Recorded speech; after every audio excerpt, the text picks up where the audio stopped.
Hello everyone,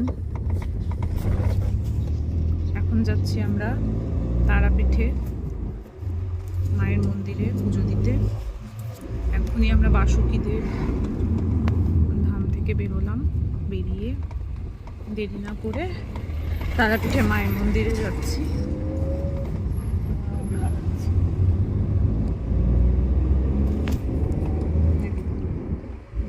আমার ফুচকা ঘুমাচ্ছে।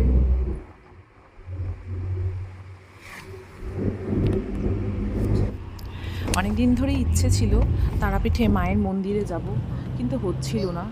যাই হোক, সময় করে অনেক সময় অপেক্ষা করলাম, তো সময় হলো। তো তারপর বেরিয়ে গেলাম তারাপীঠে মায়ের মন্দিরে। এবার যাবই।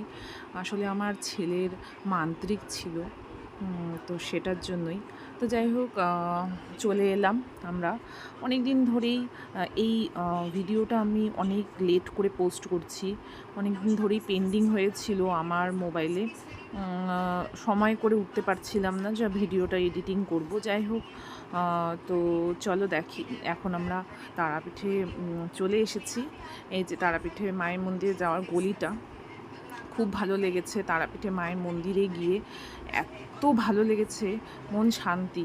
মানে বলে না যে, অনেকে আবার দেখবা যে সময় করে মানে হয় না, সময় থাকলেও হয় না, টাকা পয়সা থাকলেও কিন্তু অনেকে তীর্থস্থানে যেতে পারে না।